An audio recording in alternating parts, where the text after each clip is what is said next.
से अभी दामोदर भगत करेंगे।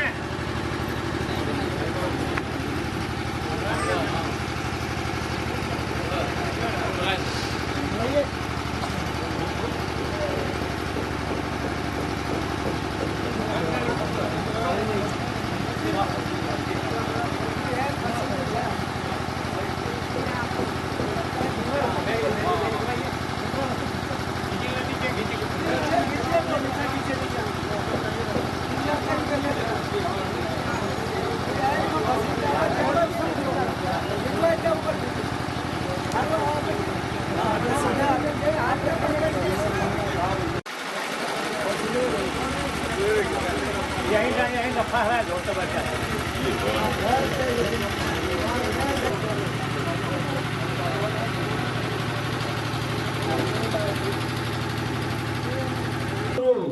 लेनिन का वरदान, लेनिन का वरदान, हमारा प्यारा लाल निशान।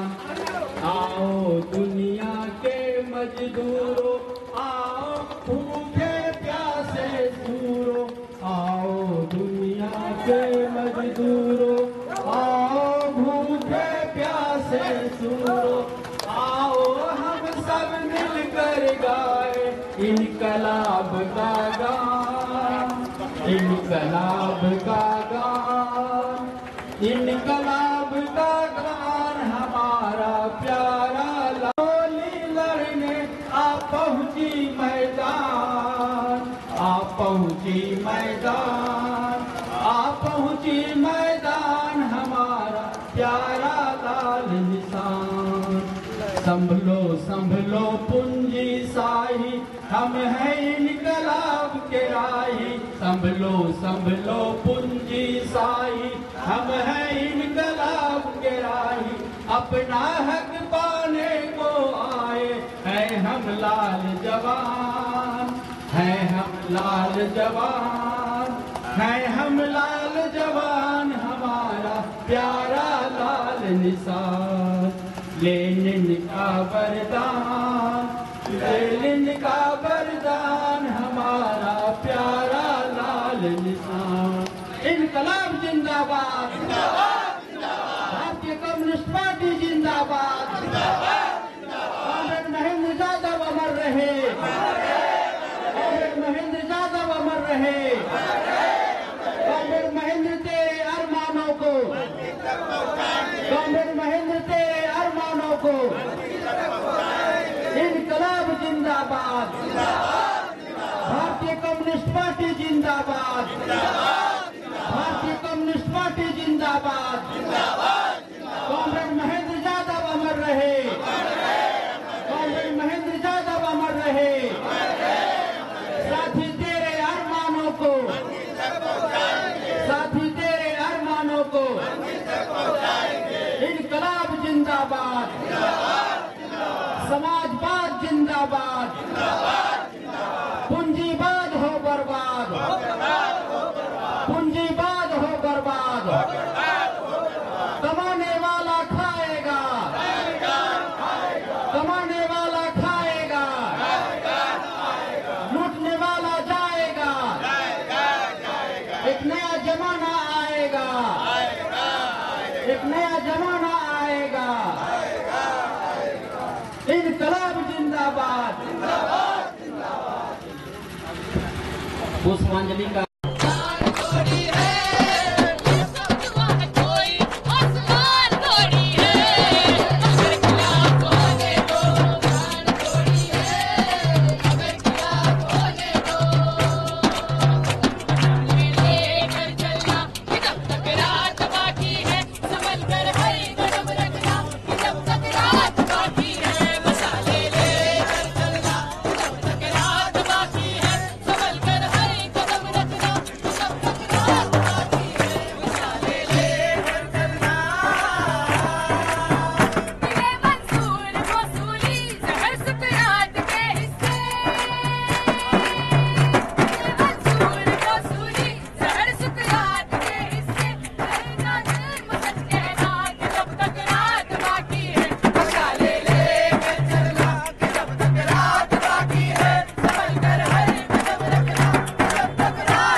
सलाम, ले लो मेरा सलाम शहीदों, ले लो मेरा सलाम, ले लो मेरा सलाम शहीदों, ले लो मेरा सलाम, ले लो मेरा सलाम शहीदों, ले लो मेरा सलाम। तूने अपनी जान उठाकर शान-ए अलम बढ़ाई, इंकरार की सदा बुलंद की रोशन समा जलाई। तूने अपनी जान उठाकर शान-ए अलम बढ़ाई, इंकलाब की सदा बुलंद की रोशन समा जलाई। तारीख बनी है उस पर लिखा तेरा ही ये नाम,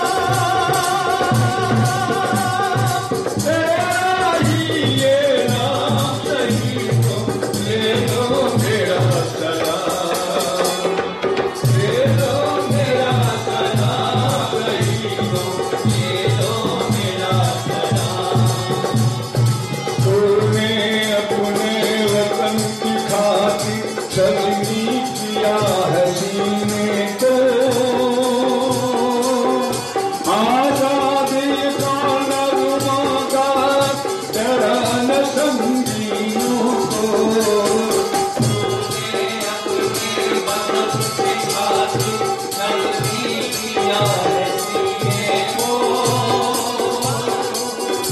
आजादी का नगमा गाया जराने संगीनों को। गुर्बत के मारे भूखों का सुन लो मीर कलाम, सुन लो मीर कलाम शहीदों, ले लो मेरा सलाम, ले लो मेरा सलाम शहीदों, ले लो मेरा सलाम, ले लो मेरा सलाम शहीदों, ले लो मेरा सलाम, ले लो मेरा सलाम शहीदों, ले लो मेरा सलाम। भूखे नंगे बुलंद किए आजादी के नारे, आगे बढ़ते कदम रहेंगे लेके नाम तुम्हारे। भूखे नंगे बुलंद किए आजादी के नारे, आगे बढ़ते कदम रहेंगे लेके नाम तुम्हारे। हंसते रहो मुस्कुराते रहो पर रखे मौत का जाम,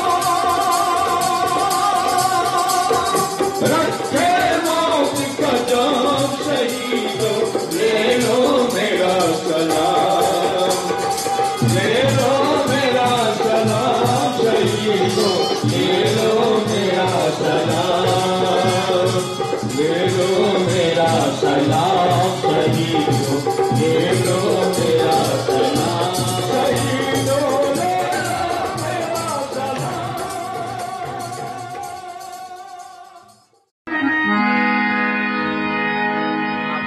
यूनी बढ़लाता हूँ बढ़ जा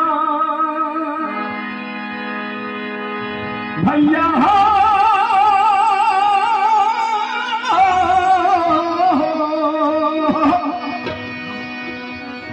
जुल्मी बढ़लाता हूँ बढ़ जा, दुश्मन के छाती पर चढ़ जा। भूख के तरफ के मरवा का है, मरने हो तब मेरे पैनरी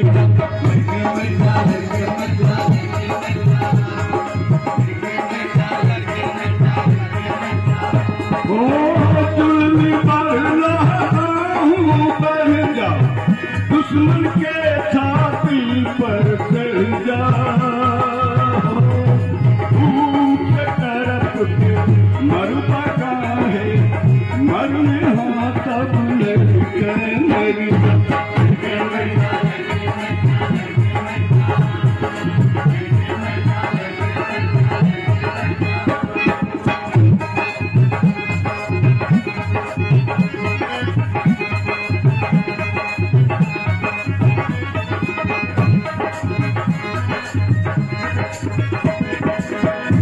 बदल के कपटी कर रहमान की कपटी बदल के कपटी कर रहमान की कपटी खाली कुर्सी के कसरत हो कर रहमान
उस पुण्यतिथि की आज 24वीं वर्षगांठ है।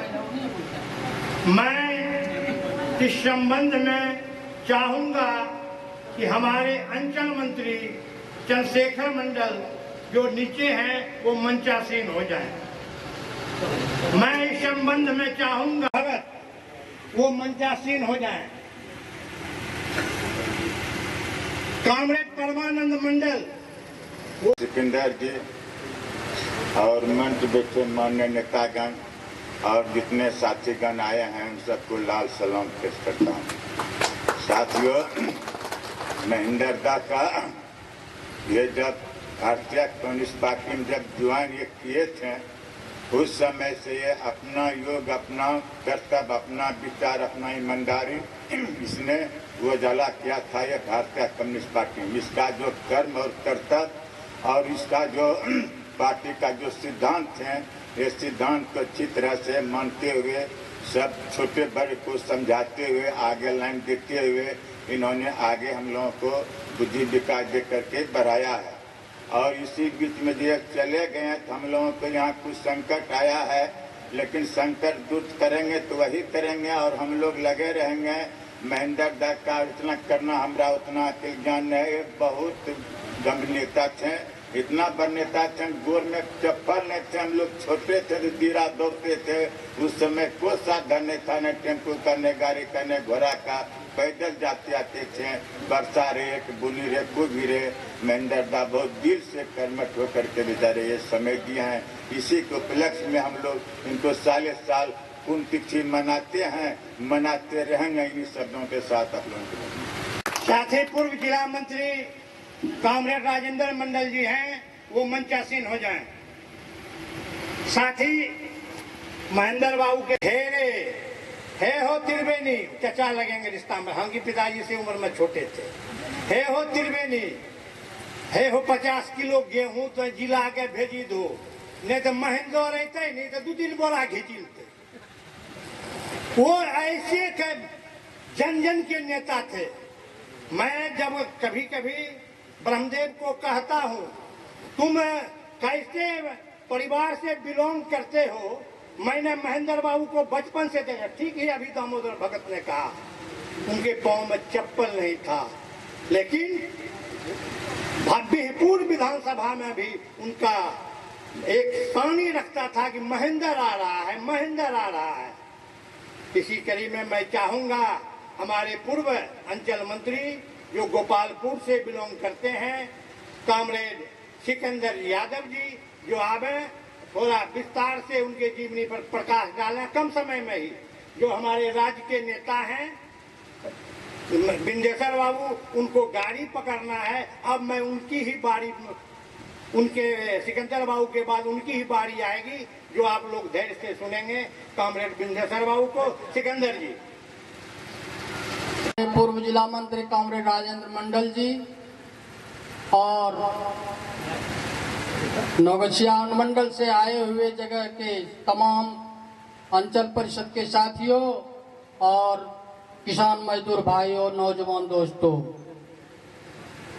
आज जिन महानुभावों का, जिन महापुरुषों का हम लोग पुण्यतिथि मना रहे हैं, ये असाधारण आदमी थे और इनके बारे में चर्चा करना कुछ भी कम है। साथियों, महेंद्र बाबू उस जमाने से, छात्र जीवन से, जिस समय पार्टी यहाँ पर 26 दिसंबर 1939 को यहाँ गोपालपुर से कॉमरेड संतलाल सिंह, कॉमरेड संतोखी शर्मा और स्वतंत्रता संग्राम के छात्रों से उभरे हुए कॉमरेड रघुनी यादव और उन्हीं से संपर्क में आए हुए थे कॉमरेड महेंद्र यादव, जो धरहरा हाई स्कूल के स्टूडेंट थे। साथियों, छात्र स्टूडेंट के लाइफ से, ईमानदारी से और अविवाहित रहकर पार्टी के राष्ट्रीय आंदोलन में, पार्टी के मुक्ति आंदोलन में और पार्टी के सामाजिक आंदोलन में, और यह जो बांध आज बिहार में कॉमरेड मणिराम सिंह गुरुजी दा के यह विधानसभा में जो यह जमींदारी बांध, जो बिहार में यह नाम जमींदारी बांध के नाम से जाना जाता है, और यह बिहार का यह गोपालपुर क्षेत्र कॉमरेड मणिराम सिंह गुरुजी, कॉमरेड बसंत शर्मा, कॉमरेड रघुनी यादव, कॉमरेड बनारसी मंडल जो हमारे शहीद हो गए, और यहाँ पर भूमि का आंदोलन बिहार में सबसे पहले 1949 में हुआ था और उस समय हमारे कॉमरेड विदेशी शर्मा शहीद हुई और 1960 में हमारे कॉमरेड बनारसी मंडल शहीद हो गए और यहाँ जोर जुल्म में किसान आंदोलन में, और उसका नेतृत्व हमारे रमतार शर्मा कर रहे थे उस टाइम में, और अंचल शाखा से अंचल मंत्री कॉमरेड महेंद्र बाबू और जिला परिषद सदस्य और राज्य परिषद कार्यकारिणी के सदस्य के रूप में इन्होंने जो योगदान दिया है उसे अपूरणीय है। साथियों, महेंद्र बाबू पार्टी के लिए, पार्टी परिवार के लिए अपनी सहानुभूति और अपने कार्यशैली से विद्यार्थियों को मदद भी करते थे। साथियों, यह भूमि, इस स्वतंत्रता संग्राम के इस भूमि को और पार्टी के यह आंदोलन की ये भूमि को मैं नमन करता हूं और लाल सलाम पेश करता हूं। साथियों, यह वह जन लतरा है जिन्होंने पार्टी के लिए, पार्टी भारतीय कम्युनिस्ट पार्टी का यहाँ बहुत बड़ा आंदोलन हुआ और भारतीय कम्युनिस्ट पार्टी का भूमि सुधार का आंदोलन सबसे पहले बिहार में हुआ है और बिहार के भूमि सुधार आंदोलन यह भारत देश में हर जगह लागू हुआ है। साथियों, यह बिहार का यह लतरा, यह जो गोपालपुर है, यह जो बिहपुर है, यह भागलपुर जिला है, यह भूमि सुधार का पहला स्तंभ है। साथियों, मैं उस भूमि को नमन करता हूं और साथियों, यह हम अपनी विरासत को भूल रहे हैं। आज साथियों, यह लतरा और पार्टी के संगठन यह इलाके में बांध करके लोगों को हजारों एकड़ फसल बचाया करते थे। आज यह गांव अगर खड़ा होता तो यह गंगा का पानी यह इलाकों में हजारों मन फसल बर्बाद नहीं होता। साथियों, आज हमें कार्यकर्ता के अभाव में और इसके चलते आज हम लोगों की सेवा करने में पीछे रह जाते हैं। और सब उस टाइम में शाखा आगे था, शाखा पार्टी के फैसले को शाखा लागू करती थी। आज शाखा को हम सुदृढ़ नहीं कर सकते हैं। साथियों, अभी कम्युनिस्ट पार्टी का अभी जो महंगाई है इसके खत्म नहीं हुआ है, समाज में भ्रष्टाचार खत्म नहीं है, अत्याचार खत्म नहीं हुआ है, समाज जो है अभी मन टूट रहा है। इनको जोड़ने के लिए अभी कोई भी राजनीतिक दल आगे नहीं आ रहा है। यहाँ तक कि हम कम्युनिस्टों का जो था समाज को पिरोना, समाज को एकजुट में करना, और हम लोग अभी कार्यकर्ता के अभाव में समाज के साथ जुड़ने में असमर्थ हो रहे हैं। और समाज जो है वह नई पीढ़ी को भी हम लाने के लिए सक्षम नहीं हो रहे हैं। और इस टाइम में जन संगठन था छात्र संगठन, छात्र से हमारे नेता पैदा होते थे। आज छात्र जो है वो दूसरे सब दलों के साथ छात्र आंदोलन कर रहा है। और यह हमारा आंदोलन जो है जन संगठन महिला समाज थी, महिला समाज का एक बड़ा टीम था यहाँ, जिसका नेतृत्व हमारे मनोरमा पांडे जी करती थी। और इस तरह से साथियों, अभी चिंता जी है मनोरमा पांडे के साथ की महिला कोस्कीपुर की, और उन्हें अभी जीवन तक वो पार्टी के साथ में, पार्टी के काम में जो कदम से कदम मिलाकर चल रही है। साथियों, यह आंदोलन की भूमि है। इस आंदोलन की भूमि पर आदमी हमारे साथियों को सहयोग और सामंजस्य तन मन धन से करना चाहिए। अभी तो यह गोपालपुर ही है जहां हरिजनों को 150-200 एकड़ जमीन पर कब्जा दिलाया गया था, आज उन्हें बेदखल किया गया है। और उस बेदखल करने में पहले भी समाज में असामाजिक तत्व हुआ करते थे, लेकिन सामाजिक तत्वों से हम संगठन के बल पर उनका मुकाबला करते थे। लेकिन आज पार्टी का संगठन, और जब तक शाखा में पैदा होगा तब तक हम उनसे मुकाबला करने में सक्षम नहीं हैं। और इस तरह से मैं इस गांव से उम्मीद करता हूं, जिस तरह से हमारे यहाँ के पूर्वज कॉमरेड रघुनी यादव, कॉमरेड बाबूलाल यादव, अंतलाल यादव और कॉमरेड महेंद्र बाबू के विरासत को संजोगने की आवश्यकता है और इन्हें आंदोलन में परिणत करने की आवश्यकता है। साथियों, मैं इतना ही कह करके मैं तमाम साथियों को जो शहीद हुए हैं और जो दिवंगत हुए, उन्हें तमाम साथियों को श्रद्धांजलि अर्पित करते हुए अपनी बात समाप्त करते हूँ। लाल सलाम पेश करता हूँ। इनकलाब जिंदाबाद, भारतीय कम्युनिस्ट पार्टी जिंदाबाद। में बुलाया जाएगा, उसके पीछे एक कड़ी होती है कि वरिष्ठ बड़का नेता पहने बोलते भीड़ भभड़ी जेते छेने न बात के पहने तंदा छोट खैर के बोलवाए दो तब बड़का नेता बोलते। लेकिन आज दिक्कत, आज हमारा राज्य के नेता जे बिंदेश्वर बाबू थे, उनका गाड़ियों पकड़ना तो बोला ना तो उनका पहने थे भीड़ हमरो नए भभरते। महेंद्र दा के पुण्यतिथि में जे हमारा माए बहन अलो छे वो भीड़ भभरे वाला नहीं। अब तोरा बीच हमरो दीपोदा भी आवी गल छे। लेकिन मैं चाहूंगा राज्य के नेता से पहले हमारे आंगनबाड़ी के नेता है शंभू मंडल, जो जिला प्रभारी है भागलपुर जिला के आंगनबाड़ी सेविका से ये आते हैं, वो आवे और अपनी बात रखें। इसके बाद मैं आपको राज्य नेता आंगनबाड़ी के राज्य परिषद सदस्य से बुलवाऊंगा। उपस्थित सभी कॉमरेड का मैं मंच पर उपस्थित सभी का मैं अभिनंदन करता हूं, वंदन करता हूं, नमन करता हूं।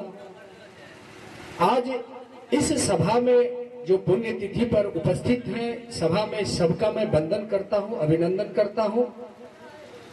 मैं माननीय बिंदेश्वरी बाबू के साथ भागलपुर से रात में ही चला लेकर के इनको यहां आने के लिए। काफी इनकी तबीयत भी खराब हो गई, लेकिन इनके जुनून को मैं सलाम करता हूं, जिन्होंने महेंद्र बाबू के इस पुण्यतिथि पर उपस्थित होने के लिए अपने जी जान लगा दिया। इन्होंने अपने तबीयत को न देख करके यहाँ पर अपनी उपस्थिति दर्ज की। आपके मैं इस जज्बे को भी मैं सलाम करता हूँ। आप यहाँ पर उपस्थित होकर के इनके जज्बे को और बढ़ाने के लिए जो आपने कार्य किया है, आप काफी सराहनीय कार्य किया है। मैं बहुत कम समय लेकर के आपको कहना चाहता हूँ, मैं भी इसी समाज का एक बच्चा हूँ, भारत देश का एक नागरिक हूँ, इसी गांव में जन्मा हूँ। परिस्थिति से लड़ते हुए मैंने देखा है। आज महेंद्र बाबू को याद करने के क्या कारण है, इन्होंने क्या छोड़ के गया है जो मैं इन्हें याद करता हूँ। अन्य आदमी क्यों नहीं यादगार पल बिता करके अपनी छाप छोड़ करके जाते हैं। इन्होंने गरीबों के लिए अपना जीवन समर्पित किया, वंचितों के लिए उन्होंने जीवन समर्पित किया, उनके लिए उन्होंने अपने खून को बहाने के लिए तैयारी की और उन्होंने न्याय दिलाने के लिए अपने जीवन को समर्पित किया।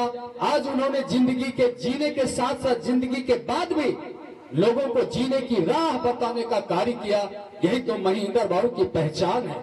इस पहचान को जानने के लिए आज इतने सभा में उपस्थित होकर के आप जो उनको मनाते हैं, इसलिए मनाने के लिए आते हैं। उन्होंने अपने कर्तव्य के प्रति जो सजगता दिखलाई, उन्होंने पूंजीपतियों के विरुद्ध, जमींदारों के विरुद्ध, शोषण करने वालों के विरुद्ध उन्होंने जो युद्ध किया, उसकी पहचान को जानने के लिए हम लोग यहाँ पर आए हुए। मैं आप लोगों को प्रेरणा योग इस शब्द एक ही कहूंगा। आज जिनको याद करके हम यहाँ पर खड़े हैं, जिनके शब्द को जानने के लिए, जिनके नाम को जानने के लिए यहाँ पर खड़े हैं, अगर उस तरह की पहचान अपनी भी बनानी हो तो ऐसे कर्म करने के लिए खड़ा होइए, आगे बढ़िए। वंचितों को न्याय दिलाने के लिए, पूंजीपतियों को मिटाने के लिए, भूमि पर आधिपत्य जमाने वालों को गरीबों के बीच बंटवाने के लिए लड़िए। जो महेंद्र बाबू ने करके गया है, उसे उनके बचे हुए कार्य को पूरा करने के लिए हम पुण्यतिथि पर उपस्थित हुए हैं। अगर उनका कोई वचन है, अगर वह नहीं हो सका है, तो उसके लिए हम सभी एकत्रित हुए। आइए हम सभी मिल करके माननीय महेंद्र बाबू के इस पुण्यतिथि पर संकल्प लें कि महेंद्र बाबू, आपने जिस कर्म को छोड़ करके, जिस कार्य को छोड़ करके आप गए हैं, हम उनको पूरा करें, हमें आशीर्वाद दे, दुआ दे। इन्हीं शब्दों के साथ मैं अपनी वाणी को विराम देते हुए एक शब्द कहना चाहता हूं, काम करो ऐसा कि एक पहचान बन जाए, काम करो ऐसा कि एक पहचान बन जाए, हर कदम ऐसा चलो कि निशान बन जाए। जहां जिंदगी तो हर कोई, यहाँ जिंदगी तो हर कोई काट लेता है, जिंदगी जियो इस कदर की मिसाल बन जाए, जिंदगी जियो इस तरह की मिसाल बन जाए। आज महेंद्र बाबू की इस मिसाल के पुण्यतिथि पर मैं आप लोगों को इन्हीं बच्चों के साथ में अपनी वाणी को विराम देता हूँ। जय हिंद, जय कॉमरेड, जय महेंद्र बाबू। धन्यवाद। साथ कि मैंने आपको कहा कि समय अभाव, इनको ट्रेन पकड़ना है, मैं अब चाहूंगा उन्हीं को बुलवाने के लिए। इससे पहले मैं विनय कुमार को कहूंगा कि वो मंचासीन हो जाए। और अब हमारे राज्य आंगनबाड़ी सेविका, खास करके जिन महिलाओं की आवाज को ये बुलंद करने वाले हैं, राज्य स्तरीय लीडर हमारे कॉमरेड बिंदेश्वर बाबू आवे और अपनी बातों से हमारे सभा को संबोधित करें। सभी नेतागण और दोस्तों, आज हम एक गंभीर वातावरण में कामरेड महेंद्र यादव जी के पुण्यतिथि के अवसर पर मुझे आने का अवसर प्राप्त हुआ। धन्यवाद देना चाहता हूं आपके जिला मंत्री जी को, जिन्होंने मेरे यात्रा में ही ब्रेक लगा करके यहाँ उपस्थित होने का अवसर दिया है।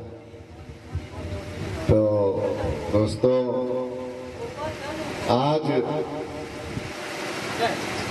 कामरेड महेंद्र यादव जी का जो पुण्यतिथि है, संकल्प सभा है, निश्चित तौर पर देश में जो नाजुक दौर चल रहा है, हमें कामरेड महेंद्र जी याद आते हैं। चूंकि जिन उसूल को लेकर के, जिन नीति, जिन सिद्धांत को लेकर के वो जीवन पर्यंत समाज में समर्पित उन्होंने अपने आप को किया, आज का दौर सचमुच में एक नया दौर है, एक नया वातावरण जो देश पुनः गुलामी की ओर जा रहा है। कामरेड महेंद्र यादव जी का सपना था देश में, पूरे दुनिया में शोषण विहीन समाज की स्थापना करना, मानव के द्वारा मानव पर कोई जुल्म, अत्याचार, शोषण, उत्पीड़न न हो, एक ऐसी व्यवस्था, एक ऐसा समाज बनाना जिस समाज में सब एक दूसरे से प्रेम, व्यवहार, सौहार्दपूर्ण वातावरण में एक दूसरे का साथ देते हुए देश और दुनिया को विकास के रास्ते पर ले जाए। लेकिन आज वह रास्ता पर ऐसा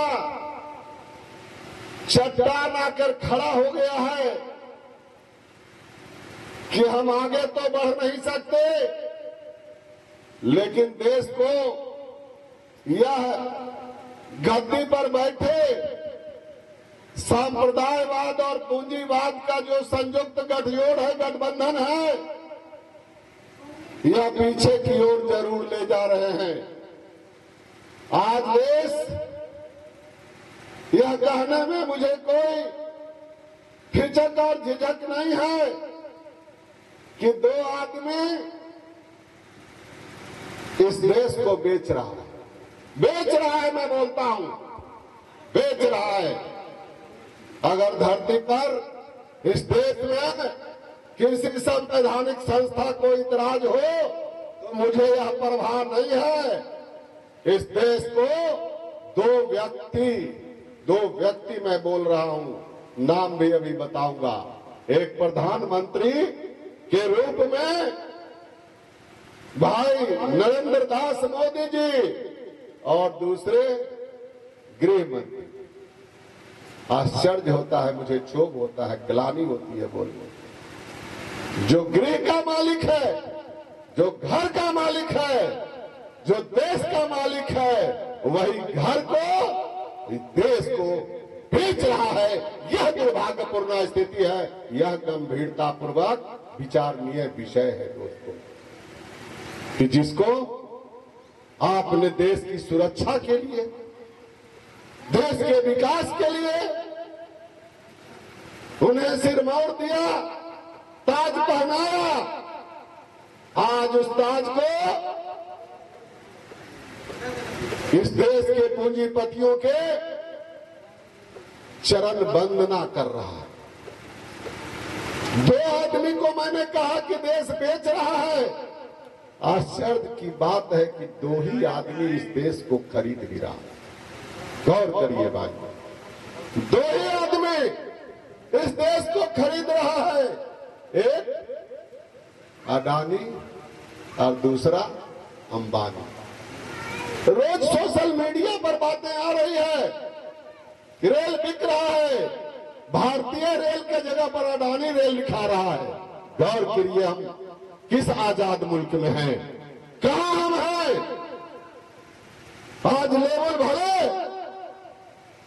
आजादी का लगा हुआ है, लेकिन आज सचमुच में हमको यह भी कहने में हिचक झिझक नहीं है कि अंग्रेजी राज से भी गड़बड़ खतरनाक राज आज आपके सामने आया है, जो मानव से मानव को, मानव अपने से लड़ सकता है, उसको, गार्जियन को, मुखिया को, सरदार को या सरकार को सरकार हम इसलिए बनाते हैं कि देश में अगर आपस में कुछ होता है तो सरकार खड़ा होकर के उसका पंचायती करे, उसको निपटारा करे। लेकिन दुर्भाग्य यह है कि समाज लड़ नहीं रहा, समाज लड़ नहीं रहा है। सरकार बैठ कर करके हिंदू मुसलमान चीन पाकिस्तान कर करके समाज को सौहार्दपूर्ण वातावरण को बिगाड़ने का काम कर रही है। हम धन्यवाद देना चाहते हैं यहाँ के मेहनत कश मजदूर किसान आम, जो हिंदू और मुसलमान के रूप में, सिख और ईसाई के रूप में बटे हुए हैं, वह भी इस सरकार के यह दोगली नीति, यह जो घटिया नीति है, उस पर करारा तमाचा मार कर करके और समाज आज भी एकजुट एकताबद्ध बरकरार रखने के लिए कृत संकल्प है, यह हम आपको कहना चाहते हैं। आपने देखा देश में स्कूल कॉलेज खुलवाया नहीं जा रहा, विज्ञान भवन नहीं खुलवाया जा रहा, किसानों के लिए समुचित प्रबंध नहीं है खेती का, छात्र को पढ़ाने का कोई व्यवस्था नहीं है। जिस गार्जियन के पैसे पास जितना औकात है, उस तरह से ये बनिया का दुकान खुल गया। जिसके पास पैसा है वो दून स्कूल में और इंग्लैंड अमेरिका में उसका बाल बच्चा पढ़ेगा, और जो मूल निवासी यहाँ का गरीब और किसान है, उसका बाल बच्चा आज भी बकरी चराने के लिए, मजदूरी करने के लिए, ठेला चलाने के लिए, इसके लिए मजबूर है। यह है विचारणीय विषय, यह है विचारणीय विषय।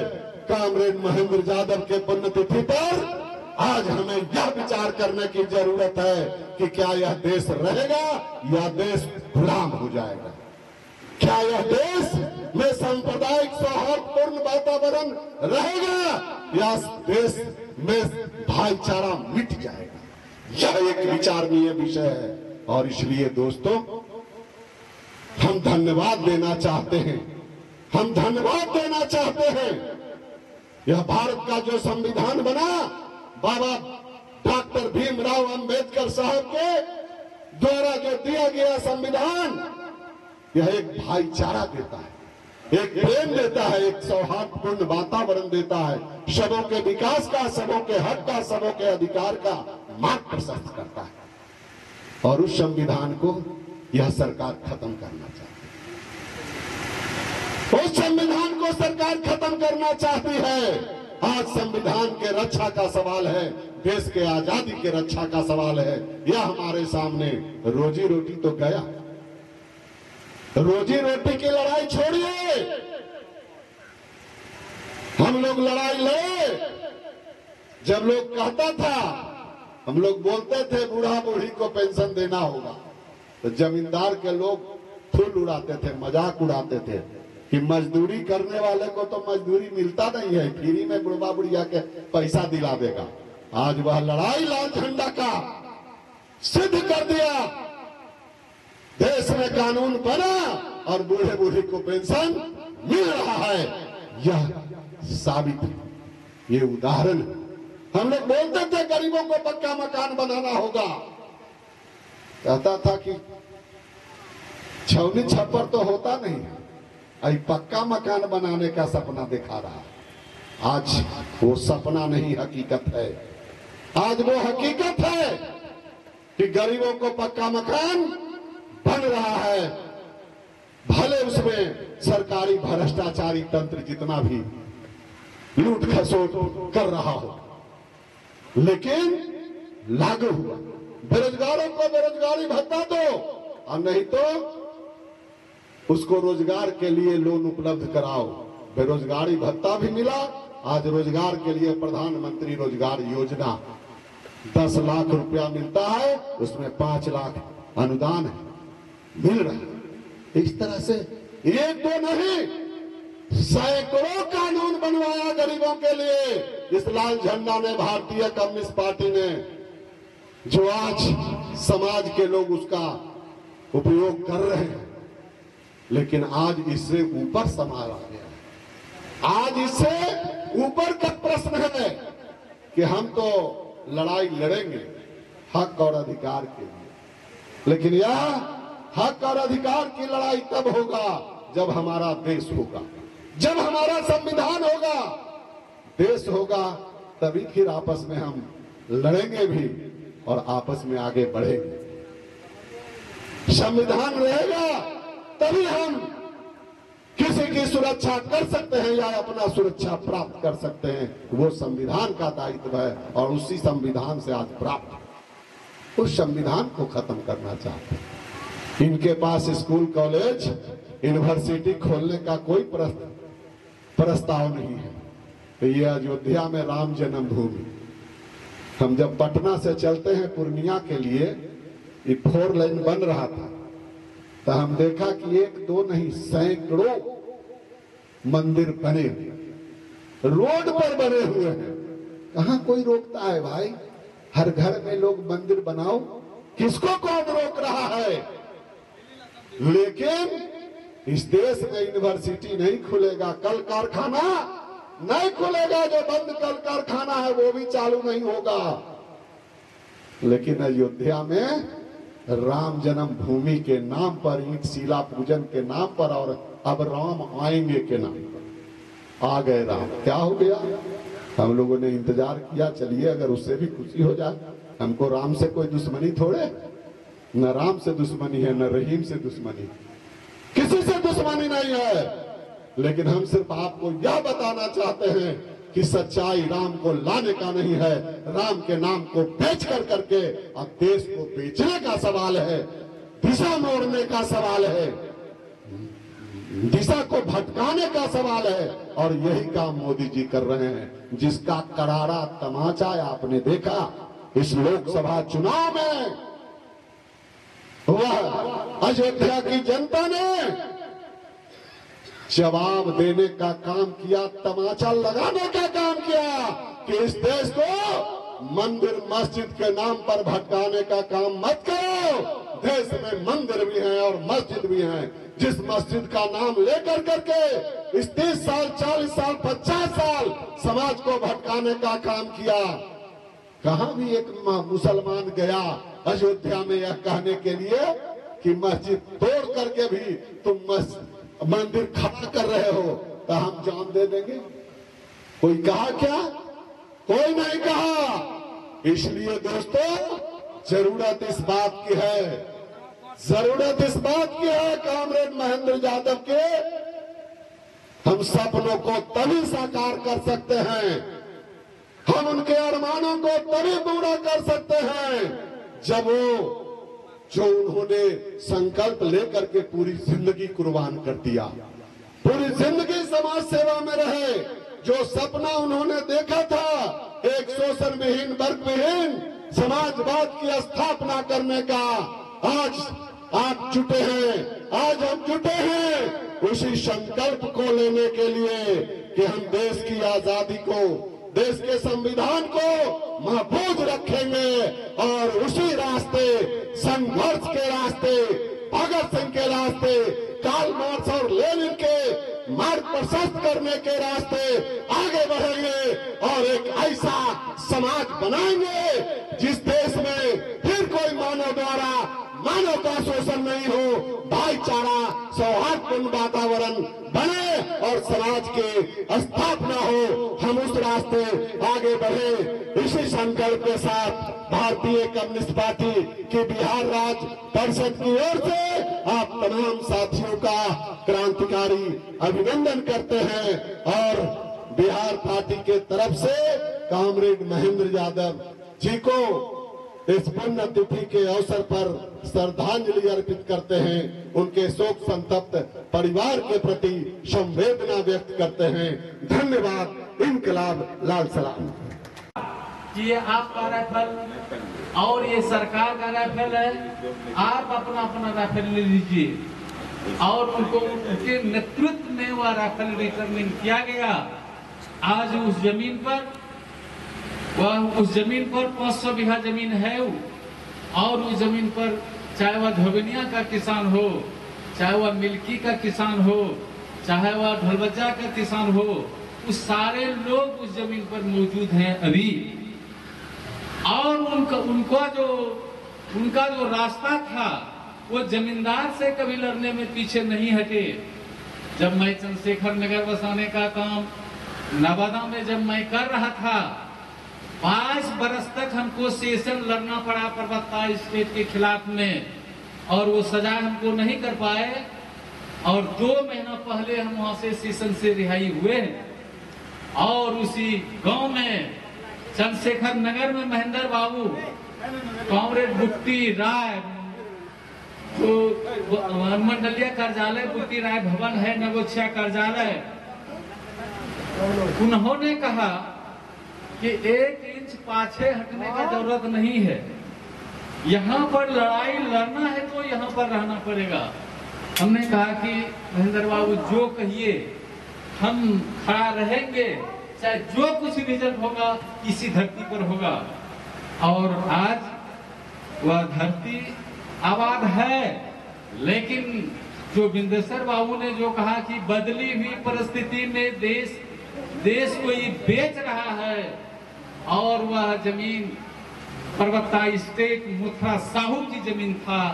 आज वह जमीन पर जो हम लोगों को लड़ाई, वहीं पर हमारा लड़का भी शहीद हो गया, मार दिया गुंडे ने पर्वता स्टेट के सहयोग से, और मार दिया, वो शहीद हो गए। लेकिन उसी टाइम में जो हमको एडवर्स पोजीशन में केस लड़ने के लिए जाना था मैदान में कानूनी, हम नहीं कर पाए। हमारा दिमाग में थोड़ा सा एक झस हो गए, बड़ा लड़का था और उसको वो रास्ते से उन्होंने हटा दिया। हम जिला सचिव हो चुके थे भागलपुर में, सहायक सचिव, लेकिन वहां से हम लाश उठाने के लिए हम आए नगोछिया, और दिनेश चंद्र डीएसपी जो रामबालक बाबू का जमाई थे, हमने कहा कि डीएसपी साहब सो इस लाश को पचाइएगा क्या, इसलिए इसको पोस्टमार्टम में तुरंत लेके चलिए। और उन्होंने कहा कि ठीक है, हम तुरंत गाड़ी मंगवाते हैं, और वह लाश पोस्टमार्टम हुआ। आज वहाँ की हालत है कि नवादा ऐसे गांव में जहां पीसी जोशी रहता था, वह पार्टी नहीं है उस गांव के अंदर में।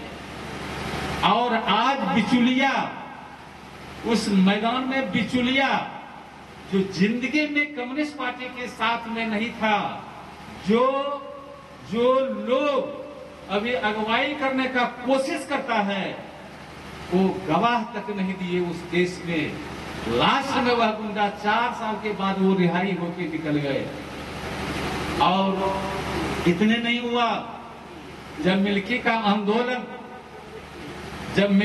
आंदोलन 64 में स्टार्ट हुआ, बरदारी आंदोलन पर्वता स्टेट के खिलाफ में, वहां भी कॉमरेड द्वारका यादव, कॉमरेड महावीर मंडल, कॉमरेड बाबूलाल यादव, कॉमरेड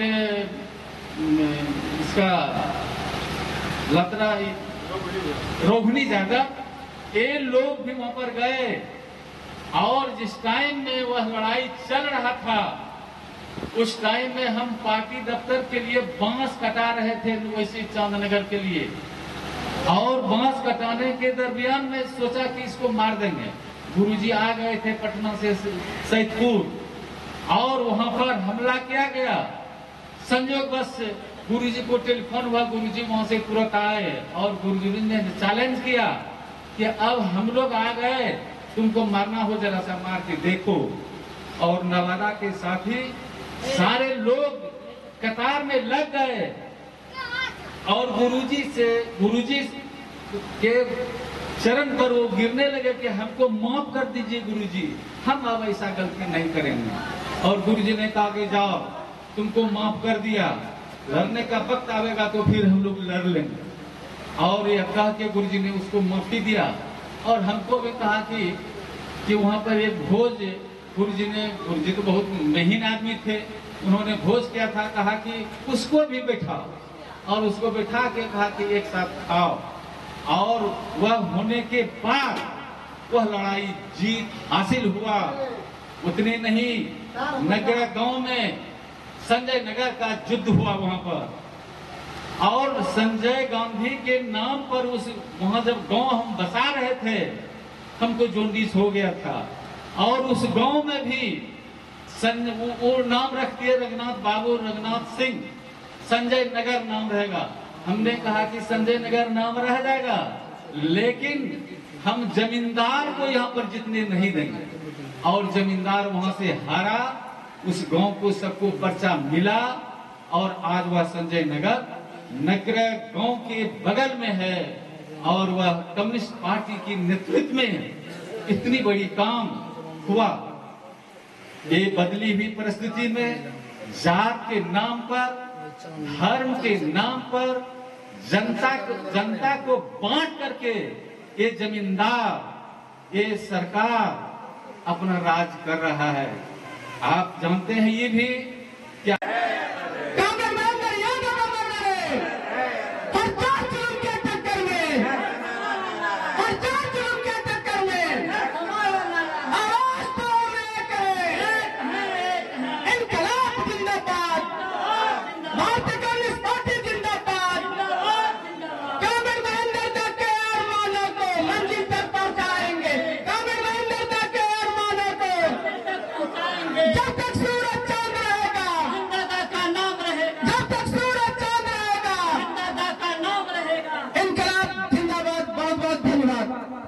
वतन पे मरने वालों का बाकी निशान यही होगा। आदरणीय मंच अध्यक्ष जी और गांव के ग्रामीण पार्टी के संगठन के सभी जो भी लोग यहाँ दर्शक दीर्घा में हैं, मैं सबों का क्रांतिकारी अभिनंदन करता हूँ, लाल सलाम पेश करता हूँ।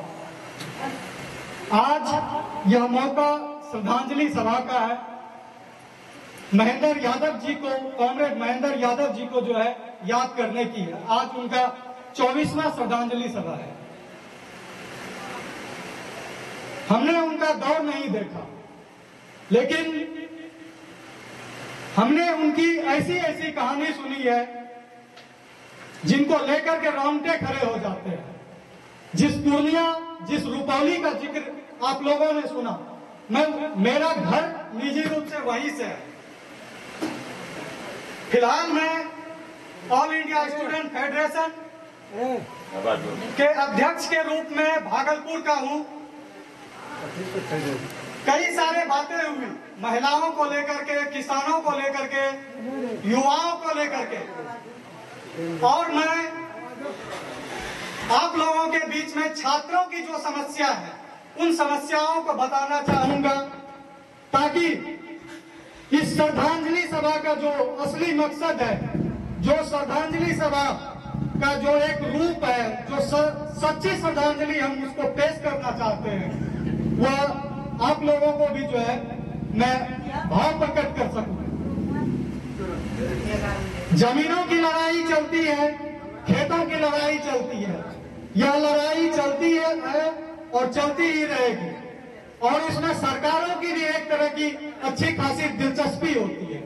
आपने अभी देखा होगा कि भूमि सर्वेक्षण को लेकर के किस तरह का माहौल रचा जा रहा है, और आप देखिएगा जिस तरह से नोटबंदी किया गया था कि काला धन लाएंगे, उसी तरीके से ये भूमि जो सर्वेक्षण है, ये जो है गरीबों को एक तरह से तबाह करने के लिए है। जो चीज करनी थी वो चीज किया नहीं जा रहा है, जिस चीज की अभी आवश्यकता नहीं है उस चीज को किया जा रहा है। यह सरकार का जो है उल्टा पुल्टा चीजें चल रही है। आप लोग अखबारों के माध्यम से, समाचार पत्रों के माध्यम, टीवी के माध्यम से आप देखे होंगे बिहार में जो है खास तौर पे बेरोजगारी की क्या समस्या है, लेकिन बेरोजगारी को लेकर के कुछ नहीं हो रहा है। यहाँ के स्कूलों को आप देखिएगा तो स्कूलों की समस्या जो है लचर व्यवस्था है। पिछले दिनों जो है जब तेजस्वी जी के साथ में सरकार बनी तो एक तरह के से आप देखिएगा कि बीपीएससी के थ्रू जो है शिक्षकों की बहाली की गई और कहा गया कि जो है इसमें 0% भ्रष्टाचार हुआ है, किसी तरह की कोई धांधली नहीं हुई है। लेकिन पिछले दिनों आप देखिएगा लगातार जो है समाचार पत्रों के माध्यम से आपको यह देखने के लिए मिल रहा होगा कि इसमें किस तरह के जो है भ्रष्टाचार हुआ है, किस तरह से शिक्षक की नियुक्ति हुई है। सिर्फ कहने के लिए जो है कि अब बीपीएससी के थ्रू बहाली हुई है, इसमें कोई भ्रष्टाचार नहीं हुआ, लेकिन समाचार पत्रों के माध्यम से पता लग रहा है कि इसमें भी जो है भयंकर तरह का जो है भ्रष्टाचार हुआ है। और जो लोग कह रहे हैं कि हमने नौकरी दिया है, चाहे वो पक्ष के लोग हो या विपक्ष के लोग हो, कोई जिम्मेदारी लेने के लिए तैयार नहीं है कि हाँ ये भ्रष्टाचार जो है हुआ है और जिन्होंने किया है उस सारे को जो है कार्रवाई होनी चाहिए।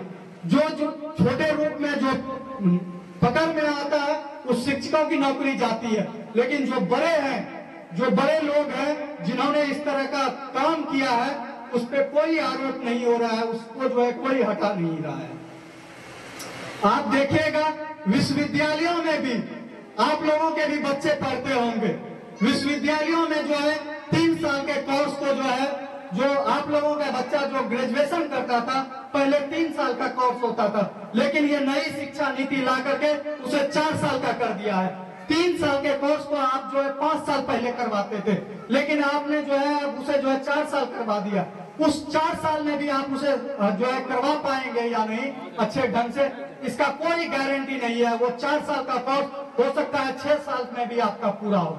बच्चों का जो है सही टाइम पे जो है उसे रिजल्ट नहीं मिलता है, रिजल्ट के नाम पे जो है उसके साथ में धांधली होती है। तो कहीं ना कहीं शिक्षा को जो है मांगी की जा रही है, शिक्षा को जो है इस तरह कैसे पेश किया जा रहा है कि कहा जा रहा है कि जो है स्कूल जो है लो बजट में चल रहा है, यहाँ का व्यवस्था ठीक नहीं है, विश्वविद्यालय जो है सही से नहीं, शिक्षकों को जो है, प्रोफेसर को जो है सही टाइम पे वेतन नहीं दिया जा रहा है और वही शिक्षक जो है कोचिंग पढ़ाते हैं। इससे जो है क्या होता है, हमारा पैसा जो है, जो हम गहरी कमाई कमाते हैं उस अपने बच्चे के जो है शिक्षा पे जो है खर्च होता है। जो शिक्षा जो है संविधान में लिखा गया है कि 14 वर्ष तक के बच्चे को जो है, जो नर्सरी से लेकर के पीजी तक के बच्चे को जो है मुफ्त शिक्षा होनी चाहिए, बेहतर शिक्षा होनी चाहिए। शिक्षा सबों के लिए समान रूप से होनी चाहिए, चाहे कोई कलेक्टर का बेटा हो, चाहे कोई राष्ट्रपति का बेटा हो, चाहे कोई किसान का बेटा हो, सबके बच्चों के लिए एक बराबर शिक्षा होनी चाहिए, सबों को बच्चों के लिए वैसी शिक्षा होनी चाहिए। लेकिन हम क्या देखते हैं, जो मुखिया का बेटा है उसके लिए जो है वहाँ भागलपुर में एक अच्छा स्कूल होता है, लेकिन आपके बच्चों के लिए जो है गांव में एक सड़ा हुआ सा स्कूल मिलता है जहाँ के शिक्षक जो है खुद ही जो है उसका वेतन नहीं मिलता है, तो वो आपके बच्चों का क्या संस्कार देंगे। वो जो है खुद ही अपने मोबाइल में व्यस्त रहते हैं। क्या पता चल रहा है कि ये देखते हैं डिजिटल के नाम पे जो है, डिजिटल शिक्षा के नाम पे जो है सबों को जो है मोबाइल का लत लगाया जा रहा है। शिक्षा देने के लिए स्कूल का भवन है, वहां पे शिक्षक होना चाहिए, लेकिन सबों को जो है मोबाइल में व्यस्त किया जा रहा है। तो कहीं ना कहीं आप लोगों को सोचना पड़ेगा, आप लोगों को अपने स्कूल, जो आपके गांव का स्कूल है, वहां की निगरानी करनी पड़ेगी और जो लोग राजनीति लोग हैं उस पर भी दबाव बनाना पड़ेगा। एक संगठन जो आप जिस पार्टी से आप जुड़े हुए हैं, इस पार्टी को जो है फिर से एक्टिव करना पड़ेगा और अपने बच्चे के लिए, खास करके आने वाले पीढ़ी के लिए, अगर आपका बच्चा आज नहीं पढ़ेगा तो कल आपका बच्चा फिर से जो है किसान मजदूर ही बन के रह जाएगा। इसलिए अपनी पीढ़ी को अगर संभालना है, आने वाले बच्चों की अगर भविष्य को संभालना है, तो सबसे पहला काम आपको अपने स्कूल को, अपने बच्चे के भविष्य को जो है उस व्यवस्था को जो है तंदुरुस्त करवाना पड़ेगा। नहीं तो जिस तरीके से ये हो रहा है सिस्टम, जिस तरह से सरकार कर रही है, अगले ज्यादा नहीं, अगले 2-4 साल में आप देखेंगे आप अपने बच्चे को एमए और बीए कराने में भी जो है आपका पसीना छूट जाएगा, एमए बीए कराने में जो है आपका जो है जमीन जो है बिक जाएगा। आज आप देख रहे होंगे आपके गांव में काबिल से काबिल लड़का जो है बेरोजगार बैठा हुआ है, सरकार कहती है जब चुनाव आता है तो कहती है कि हम नौकरी देंगे, कोई कहता है हम 10 लाख देंगे, कोई कहता है हम 20 लाख देंगे, कोई कहता है हम हर साल 2 करोड़ नौकरी देंगे, लेकिन मिलता क्या है आपके बच्चे को? कुछ नहीं मिलता है। तो इसलिए सबसे पहली जरूरी है आप आधा पेट खाइए, लेकिन आप अपने बच्चों के शिक्षा के लिए काम कीजिए। यही जो है कॉमरेड महेंद्र यादव जी को जो है सच्ची श्रद्धांजलि होगी। धन्यवाद। जमींदार है वो घर बैठा हुआ है, यह क्या माजरा है? हमको तो कुछ समझ में नहीं आता है। क्या खेल बेल चल रहा है ये राज्य सरकार का?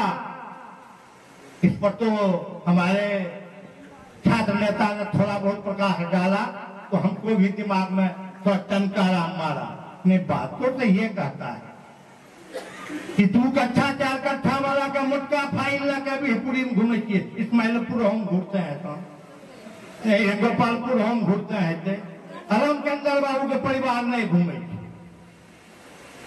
ओकरो परिवार नहीं घूमते हैं धन जगह 200 बीघा जमीन।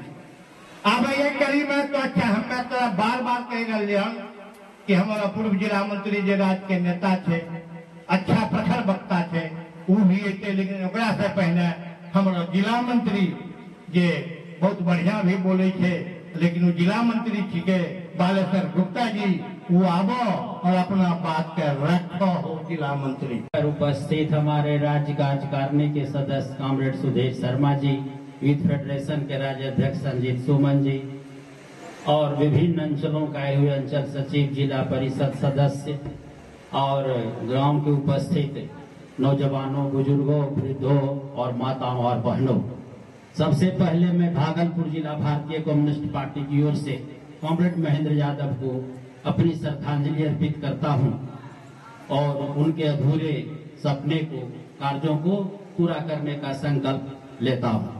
साथियों, वक्ता बहुत ज्यादा बोल गए, समय भी कम है और बात भी रखनी है। तो रही बात, हम सबसे पहले तमाम लोगों से कहना चाहते हैं, जितने वक्ता भाषण दिए वो यदि ईमानदारी से भिड़ जाएं तो पार्टी की जो जनता है वो भी खड़ा होगी और तब वो जब खड़ा होगी तो पार्टी पुनः जो चाहती है, जो चाहते हैं हम कर। हमारे पास अभी भी कुशल नेतृत्व है। लोग बोलते हैं कि पुराने लोग चले गए, ठीक है चले गए, लेकिन इतना सीख दे के गए हैं, इतना सिखा के गए हैं, उस सीख को यदि हम सरजमीन पर लागू करेंगे, एकजुट होके आगे बढ़ेंगे, लाल झंडा को बढ़ने से कोई रोक नहीं सकता है। ये झंडा आगे बढ़ेगा और समय की मांग है। इसलिए तमाम साथियों से अपील है कि आप धैर्य से और उनके संकल्प को पूरा करने का संकल्प लें। साथियों, अभी पिछले दिनों हमारी पार्टी ने पूरे बिहार में जो दबे पिछले लोग हैं, गरीब हैं और शिक्षित है, तमाम लोगों के लिए एक मांग पत्र तैयार किया और पूरे बिहार में पार्टी ने 20 से लेकर के 30 जुलाई के बीच पूरे बिहार में प्रखंडों पर धरना प्रदर्शन का कार्य किया। उसमें हम लोगों की तरफ से मांग था कि ये जो राशन में जो नाम जोड़ा जा रहा है आधार से सीडिंग का, वो कहता है कि हम 30 तारीख तक करेंगे। हमारी पार्टी ने कहा इसको आप आगे बढ़ाइए, क्योंकि बहुत सारे लोग बाहर में रहते हैं और आधार सीडिंग नहीं हो पाता है। आप क्यों नहीं राशन दीजिएगा?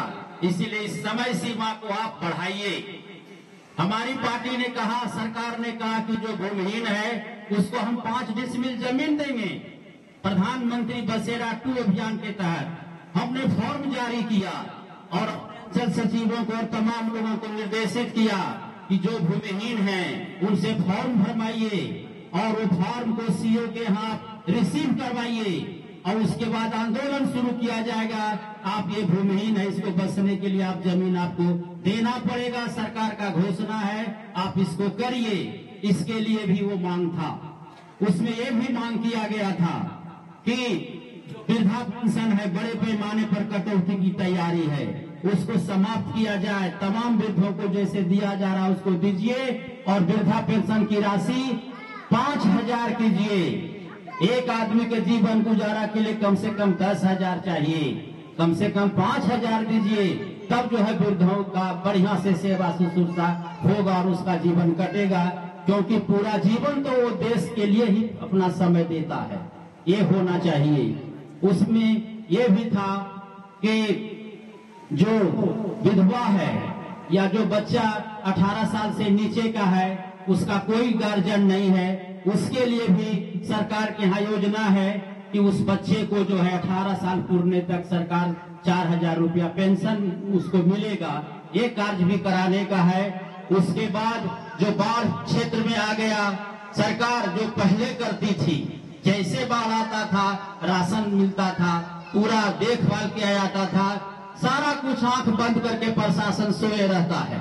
लोग पड़ा हुआ है, पॉलीथीन नहीं है, उसको जलावन नहीं है, भोजन की व्यवस्था नहीं है। बाद में कहता है कि पैसा मिलेगा, और पैसा मिलेगा तो उसमें छोट भैया सब जो है पैसा पहले जो देगा गरीब गुरुआ कहाँ से देगा, तो वो भी समाप्त होने की साजिश है। इसके खिलाफ भी हम लोगों ने प्रदर्शन किया। और अभी जो सर्वे की बात आई, पूरा सर्वे में लूट खसोट वो व्यवस्था अराजकता फैला हुआ है। इसके लिए भी पार्टी ने मांग किया कि इस अराजकता का दूर करिए। जिसके पास जो पेपर है, जो भी है, उसको साधारण तरीके से किया जाए, अफरा तफरी नहीं किया जाए। और जिस जमीन पर जो भूमिहीन है, गरीब है, घर बना लिया है, रह लिया है, उसके उस खतियान में आप लिखिए ये जो है इस पर बासी है, आपको उसमें दर्ज करना पड़ेगा। हमारी पार्टी का मांग है कि जो जिस जमीन पर बस गया है, यदि उसको कोई भी कागज नहीं है, फिर भी उसके खतियान में उसका नाम दर्ज होना चाहिए। ये तमाम मुख्य और भी हमारा 17 सूत्री मांग है। इसको लेकर के हम लोगों ने प्रखंडों में प्रदर्शन किया और पुनः इसी मांग को लेकर के पूरे बिहार में ये जो सितंबर महीना है, हर कलेक्टर का घेराव पार्टी कर रही है, प्रदर्शन कर रही है। हम लोगों ने भी भागलपुर में तय किया है कि 27 सितंबर को, जो आगामी 27 सितंबर है, हजारों हजार की संख्या में किसान, मजदूर, महिला, छात्र, नौजवान भागलपुर चलें और कलेक्टर को विवश करें कि ये जो मांग हमारी पार्टी ने रखा है किसान मजदूर के पक्ष में, तमाम लोगों के पक्ष में, इसको आपको लागू करना है। और इसके लिए जो भी करना पड़ेगा पार्टी करेगी। और इस अभियान को हम चला रहे हैं। आप तमाम लोगों से अपील है कि हम जो 16 सूत्री मांग को लेकर के पूरे बिहार में पार्टी का अभियान चल रहा है, उसमें आप लोग सहयोग करिए और उस प्रदर्शन को कामयाब बनाइए। ज्यादा से ज्यादा संख्या में जितने जाइएगा, जनता को उतना ही लाभ होगा। और यही तो महेंद्र बाबू का सपना था, ज्यादा से ज्यादा दबे कुचले कमजोर लोगों को उसका लाभ मिले, उसका हक मिले। उसकी लड़ाई वो लड़ते रही और कम्युनिस्ट पार्टी भी उसको लड़ रही है। इसलिए इन तमाम मांगों को हम लोग सहारा इंडिया में बहुत सारा पैसा लोगों ने जमा कर दिया। 20 साल हो गया, पैसा जमा करने वाले का क्या कसूर, वो भी पैसा नहीं लौट रहा है। ये हालत है अपने यहाँ। 3 को कानून बना दिया, हमारे नेता सुधीर जी बताएंगे। 3 कानून बना दिया, कहता है बहुत बड़ा अंग्रेज वाला कानून को हम हटाए, उससे भी देश को पूरा हानि है। इसलिए एकजुट होकर के लड़ने की जरूरत है साथियों। और जो साथी कहते हैं, जो साथी समझते हैं कि पार्टी कमजोर हुई है, ये बात सही नहीं है। हम लोग भिड़ना छोड़ दिए, हम लोग जगना छोड़ दिए, हम लोग चलना छोड़ दिए। इसको शुरू करने की जरूरत है। पार्टी है, पार्टी आपको कार्यक्रम देती है और उस कार्यक्रम को बना करके पार्टी आगे बढ़ाने का काम करती है। इसलिए कहीं कुछ नहीं है, हम लोग एकजुट हो जाते हैं, हम कर देते हैं। अभी संजीव सुमन ने बताया, वीडियो का घेरा हुआ 500 जनता ने घेरा। 2 पर्चा कहाँ है, 5 डिसमिल, 2 सनहौला हम में मौजूद है। वीडियो को बाहर आना पड़ा, आकर के मांग पड़ा और उसने कहा कि 15 दिन के बाद हम आपको हिसाब देंगे। आप आइए 5 आदमी, ये हर प्रखंड में करने की जरूरत है। जनता के सवाल का सूची बनाइए, सीओ को घेरिए, वीडियो को घेरिए, उससे बचन लीजिए, फिर उस डेट पर पहुंचिए। काम होगा, क्यों नहीं होगा। लेकिन हम लोग छोड़ देते हैं, एक बार करके महटियाते हैं। के करता है, के करता है तो कम्युनिस्ट बने हैं, लाल झंडा उठाए हैं समाज सेवा के लिए, अपना त्याग करने के लिए। जो घर जा रहे अपना चले हमारे साथ, कबरा खड़ा बाजार में लिए लुकाठी हाथ, जो घर जा रे अपना चले हमारे साथ। यही तो महेंद्र राव का कहना था। आप समाज को आगे बढ़ाना चाहते हैं, क्या करना पड़ेगा? समय देना पड़ेगा, तब आपका समाज आगे बढ़ेगा और आपके सोच के अनुसार दुनिया बनेगी। अभी जो है चर्चा कर गया कोस्कीपुर में, कुछ साथियों ने कहा कि उनको जमीन दिया गया, उनका फसल बर्बाद हो गया, लूट लिया गया, आग जला दिया गया, प्रशासन कार्रवाई नहीं करेगा। प्रशासन को तो कार्रवाई करना है। प्रशासन से बात हुई और उसने कहा है कि हम तत्पर होकर कार्रवाई करेंगे, और अगर प्रशासन कार्रवाई नहीं करेगा उसको विवश किया जाएगा। कम्युनिस्ट पार्टी में भी वो ताकत है, कुछ भी किया जा सकता है। और इसीलिए यदि कोई समझता है कि दबे कुचले लोग कोस्कीपुर के हैं और उसको हम जो है दबा देंगे, भगा देंगे, ये कम्युनिस्ट पार्टी इसको बर्दाश्त नहीं करेगी। जहां तक होगा पार्टी संघर्ष करेगी, और पार्टी ने उसको जमीन दिलाया है, पार्टी ने उसको कब्जा दिलाया है, इसलिए पार्टी उसकी सुरक्षा भी करेगी। और उसमें पार्टी को जो शहादत देना पड़ेगा, जो करना पड़ेगा, हम प्रशासन को भी खुले मंच से कहना चाहते हैं, आप सतर्क हो जाइए और अपराधी तत्वों पर आप कंट्रोल करिए। यदि आप नहीं करते हैं तो पार्टी अपने ढंग से भी करेगी। हम एसपी से भी बात यही कहने के लिए चाहते हैं और हम लोग बात करेंगे। इसलिए पार्टी के संगठन को मजबूत करने की जरूरत है, लाल झंडा को मजबूत करने की जरूरत है। और जैसा संजीव सुमन ने कहा है, कहीं कोई यदि एक साथी पर हमला करता है, कहीं कोई किसी साथी को गलत ढंग से दबाता है, सताता है, लाल झंडा लेकर के एकजुट होकर आगे बढ़िए, उसका मुकाबला करिए। आपके साथ भागलपुर जिले की, बिहार की पूरी पार्टी रहेगी। और जब एकजुटता पार्टी, कम्युनिस्ट पार्टी जहां खड़ा हो जाता है, दूसरा कोई टिक नहीं सकता है। कम्युनिस्ट पार्टी जो है जान हथेली पर लेकर के चलता है, और सिद्धांत के आगे उसको कुछ नहीं है। इसीलिए जीत हमारी होगी, यही हमारा संकल्प है। और तमाम लोगों से हम अपील करते हैं, 27 का जो प्रदर्शन है 27 सितंबर का, इसको आप ऐतिहासिक बनाएं। भागलपुर के कलेक्टेरिएट को भर दे आदमी से, ताकि कलेक्टर को पता चले कि लाल झंडे के बात पर हमको मानना पड़ेगा, और तभी हमारा सपना भी संकल्प होगा। और इन्हीं शब्दों के साथ मैं कॉमरेड महेंद्र यादव को अपनी तरफ से भागलपुर जिला परिषद भारतीय कम्युनिस्ट पार्टी की ओर से श्रद्धांजलि अर्पित करता हूं। साथ ही साथ उनके छोटे भाई, वो भी जिंदगी भर पार्टी में रहे, कॉमरेड चोखेंद्र यादव, उनको भी श्रद्धांजलि अर्पित करते हुए अपनी बात को समाप्त करता हूं। इनकलाब जिंदाबाद, भारतीय कम्युनिस्ट पार्टी जिंदाबाद। और संकल्प व्यक्त करता हूं कि आपने जो लाल झंडा का दायित्व हमारे ऊपर दिया है, हम उसके शान को कम नहीं होने देंगे। साथियों, समय बहुत अधिक हो गया। संचालक ने कहा कि मैं इनको समय सीमा से नहीं बांधूंगा, लेकिन मैं अपने समय सीमा के अंदर ही रहूंगा। खैर, आज की जो परिस्थिति है, पूर्व के वक्ताओं ने भिन्न भिन्न तरीके से सारी बातें कह दी है। मैं उन तमाम बातों को दोहराना नहीं चाहता। उन तमाम बातों में उसी तरह आप ग्रहण करिए कि सार सार को कही लिया, थोथा दही उड़ाए। तो उसमें जो अच्छी बातें हैं उसको आप स्वीकार करिए और लाल झंडे के आंदोलन को आगे बढ़ाइए। साथियों, आज जो देश और दुनिया की परिस्थिति है वो बदली हुई है। दुनिया में भी सत्ता का जो केंद्र है वो बदलता चला जा रहा है। अमेरिका के दादागिरी को भी चुनौती मिल रही है। दुनिया कई भागों में बढ़ती जा रही है, कई ध्रुवों में बढ़ती जा रही है, और एक नया शक्ति संतुलन भी दुनिया में कायम हो रहा है। इसकी चर्चा हम कभी और जगह करेंगे। जहां तक भारत के संदर्भ की बात है, तो भारत में नरेंद्र मोदी का राज है, जानते ही हैं। लेकिन नरेंद्र मोदी का राज पहले की तरह आज नहीं है। नरेंद्र मोदी जो पिछले 2 सत्र में काम किया, जिस दादागिरी के साथ काम किया, वह दादागिरी इस सत्र में घट गई।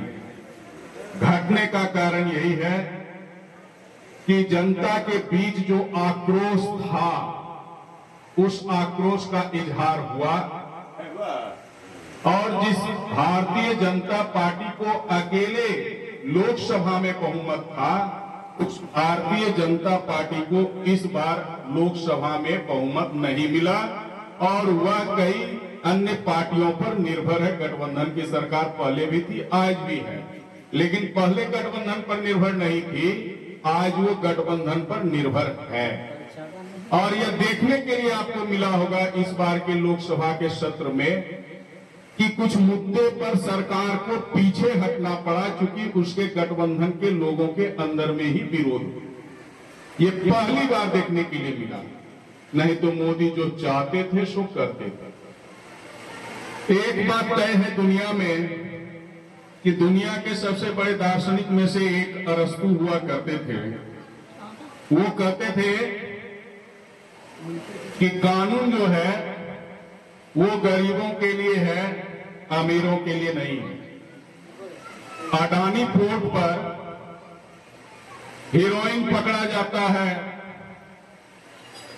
और अडानी पर कोई कार्रवाई नहीं होती है, और छोटे के घर में यदि एक भर गांजा पकड़ा गया तो उस पर कार्रवाई हो जाती है। तो अडानी के लिए कोई कानून नहीं है, लेकिन गरीबों के लिए कानून है, मजलूमों के लिए कानून है, और जिस कानून के पालन में उसको परेशान किया जाता है। ये सारी व्यवस्थाएं पूंजीवादी व्यवस्था के अंदर ही होता है। हम या हमारे पूर्वज जो कॉमरेड महेंद्र यादव और उनके साथ और उनके पहले जो कम्युनिस्ट पार्टी में शामिल हुए, उनका एक ही उद्देश्य था कि हम दुनिया को बदलेंगे और एक ऐसी दुनिया लाएंगे जहां कानून की समानता हो, जहां आय की समानता हो, जहां हर जीवन के हर पहलू में समानता हो। लोगों को लगता होगा कि यह समानता कभी आ नहीं सकती है, शोषण कभी खत्म नहीं हो सकता है, लेकिन 1917 में जो रूस में शासन कम्युनिस्टों का कायम हुआ, उसने दुनिया में ऐसा करके दिखलाया। हालांकि बाद में वो चल के पूंजीवाद का शिकार हुआ और रूस का भी खंडन हो गया। नहीं तो जब तक रूस था तब तक उसे दुनिया में कहा जाता था कि यदि कहीं स्वर्ग है तो वो रूस में है। वहां गैर बराबरी नहीं थी, वहां शोषण पर आधारित कोई व्यवस्था नहीं था, सबके लिए शिक्षा था, सबके लिए रोजगार था, और सबको उसकी आवश्यकता के अनुसार सरकार आमदनी भी देती थी। सबको अपने स्वेच्छा के अनुसार रोजगार चुनने का अवसर था। वो रूस ने करके दिखलाया, और जब तक रूस जिंदा रहा, यूएसएसआर खड़ा रहा, तब तक आज जो अमेरिका की दादागिरी चलती है वो नहीं चलती। तो वो करके दिखलाया, और वही राज कायम करने के लिए हम कम्युनिस्ट लोग संघर्षरत हैं। दुनिया के कई देशों में इस बीच में वामपंथ की सरकार भी बनी। फ्रांस में भी वामपंथ समर्थित वामपंथी राजनीति पर आधारित वहां सरकार बनी। दुनिया संकट में है, और उस संकट से उबरने के लिए लोग कम्युनिज्म की ओर दौड़ रहा है, और जिस समाज का निर्माण करने के लिए चाह रहा है, उस समाज के निर्माण के लिए हम लोग संघर्षरत हैं। तो ये जो कानून गरीबों के लिए बना है, गरीबों को भटकाया जाता है, भरमाया जाता है। सवाल है गरीब उसके धर्म में नहीं पड़े, उसके धर्म के फंदे में नहीं पड़े। 5 किलो अनाज देकर और 50 रुपया देकर यदि 500 रुपया खींच ले तो इसको 5 किलो अनाज देना नहीं कहते। मोदी सरकार वही कर रही है। लोग 5 किलो अनाज के फेरे में अभी भी कुछ लोग गुणगान करते हैं, लेकिन इसके एवज में पैसा कहां से ले रहा है? पैसा लेता है मोबाइल के जरिए। मोबाइल का रिचार्ज महंगा हो गया, राशन कार्ड को आधार से सीडिंग करेंगे, आधार से सीडिंग के बाद मोबाइल भी उसमें नंबर चाहिए, तो हर गरीब के घर मोबाइल को सरकार ने अनिवार्य कर दिया। तो अडानी का मोबाइल भी बिकेगा, उसका रिचार्ज भी बिकेगा, अब पेमेंट हमको ऑनलाइन कर दीजिए तो ऑनलाइन के नाम पर टैक्स अलग से देना होगा। तो एक कंपनी को भिन्न भिन्न रूप से सरकार फायदा पहुंचाती है और आपको 5 किलो अनाज थमा देती है। उस 5 किलो से गुजारा चलने वाला है। हमारे छात्र नेता कह रहे थे शिक्षा महंगी हो गई, तो शिक्षा महंगी हो गई। आपके बच्चे को कहा गया और आपको कहा गया कि हम नई शिक्षा नीति ला रहे हैं, अंग्रेजों की शिक्षा नहीं चलेगी, हम भारतीय शिक्षा देंगे। यह शिक्षा गरीबों को शिक्षा से वंचित करने की साजिश है, पढ़ने नहीं देना है। एक कार्यक्रम में हमारे वाइस चांसलर चले गए जवाहरलाल शर्मा, कहा कि ये स्किल पर आधारित शिक्षा है, बढ़ईगिरी कैसे होगा, कुम्हार का कुल्हड़ कैसे बिकेगा, ये इस शिक्षा में बताया जाएगा। तो मैंने उनसे एक ही सवाल किया कि आप गरीबों को चाहते हैं कि वही बढ़ईगिरी करे, वही लोहारीगिरी करे, वही कुम्हारी करे, कि वो कुल्हड़ बनाता रह जाए, यही शिक्षा देना चाहते हैं आप गरीबों को? ये नई शिक्षा नीति की देन है। हम शिक्षा चाहते हैं कि गरीब का बच्चा भी IAS बन सके, गरीब का बच्चा भी विभिन्न ऊंचे पद पर जाकर करके काम कर सके, साइंटिस्ट बन सके। हम ये चाहते हैं, आप हमको वहां ढकेलना चाहते हैं जहां से हम निकल चुके। तो नई शिक्षा नीति भारतीयकरण के नाम पर शिक्षा से वंचित करने का और सबको अपने पुश्तैनी धंधा की ओर ढकेलने का काम करे, जिसका अब कोई पूछ नहीं है। इसी तरह कहा कि अंग्रेजों का कानून बना हुआ है, तो कानून तो सारे का सारा जो हिंदुस्तान में चल रहा है भारत सरकार अधिनियम से बना, और वो भारत सरकार अधिनियम ब्रिटेन के सरकार के सौजन्य से बना कानून बना, जितने कानून अंग्रेज के जमाने से चला। लेकिन इन्होंने कहा मैं भारतीयकरण कर दूंगा, तो भारतीयकरण के नाम पर जो कानून बनाया गया उसमें पुलिसों को ज्यादा अधिकार मिल गया। अभी तक आदमी को अधिकार मिला था, पुलिस से लड़ सकते हैं, पुलिस से पूछ सकते हैं, पुलिस से भिड़ सकते हैं, लेकिन अब पुलिस को अधिकार मिल गया कि बहाना बनाकर किसी भी प्रकार से कोई आरोप लगाकर आप किसी व्यक्ति को किसी भी समय उठा सकते हैं, बिना किसी आदेश का आप उसको रिमांड पर रख सकते हैं। अभी तक ये अधिकार हम लोगों के पास सरकार ने दे दी थी कि 60 दिन और 90 दिन के अंदर यदि जेल में बंद किसी व्यक्ति के खिलाफ चार्जशीट पुलिस जमा नहीं करती तो उसका जमानत स्वतः हो जाएगा। नए कानून ने तय कर दिया कि आप कितना दिन में चार्जशीट जमा कीजिएगा, इसका कोई बंधन नहीं होगा। पुलिस का मन होगा तो 3 साल तक चार्जशीट नहीं देगा और 3 साल तक बेकसूर आदमी जेल के अंदर बंद रहेगा। पुलिस को असीमित अधिकार दे दिया।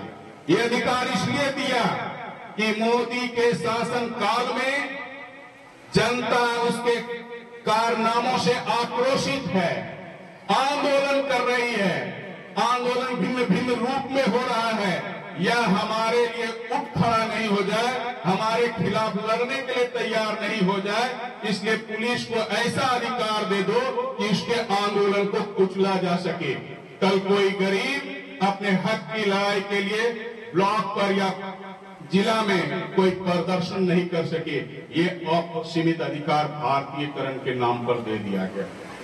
हम इसलिए इसका विरोध करते हैं कि ये कानून जनता के खिलाफ है। जनता को जो अधिकार मिला था, आम गरीबों और तमाम जनता को जो अधिकार हमको मिला था, उस अधिकार में इन्होंने कटौती कर दिया। इसी प्रकार ये सर्वेक्षण का काम आया। ये सर्वेक्षण का काम क्या है?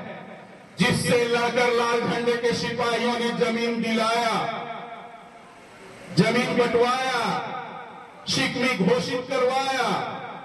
ये सर्वेक्षण इन तमाम चीजों को पुनः हड़पने की साजिश है। आपको कागज के नाम पर दौड़ाया जाएगा। नीतीश जी बड़ा अच्छा करते हैं, लेकिन करते क्या है? 5 किलो अनाज तो देते हैं और अभी जमीन का कागज बनवाने के लिए जाइए, जमीन का कागज खोजने के लिए जाइए तो पॉकेट में 10,000 रुपया रख लीजिए, तब एक कागज मिलने वाला है, नहीं तो कागज मिलने वाला भी नहीं है। पदाधिकारी का दाम बढ़ गया आपका काम करने के लिए, चाहे आपका कोई कागजात अंचल से निकलवाना हो, प्रखंड से निकलवाना हो, कोई कागज बनवाना हो, तो प्रखंड में भ्रष्टाचार का आलम है, बिना पैसा दिए काम नहीं होता है। और उस पदाधिकारी के खिलाफ शिकायत करने के लिए जब आप जाइएगा तो शिकायत नहीं सुनी जाएगी। आजकल शिकायत सुनने के लिए शिकायत निवारण कोषांग बनाया है, प्रखंड में भी है, जिला में भी है, कमिश्नरी पर भी है और राज्य में भी है, जिसको लोक शिकायत निवारण पदाधिकारी कहते हैं। और इस लोक शिकायत निवारण पदाधिकारी का क्या काम है कि एक भी शिकायत का निराकरण नहीं करना है, निवारण नहीं करना है, बल्कि आपको दौड़ा करके परेशान कर करके घर बैठा देना है। आप जाते हैं वीडियो के खिलाफ जिला लोक शिकायत निवारण पदाधिकारी के पास, और जिला लोक शिकायत निवारण पदाधिकारी कौन है?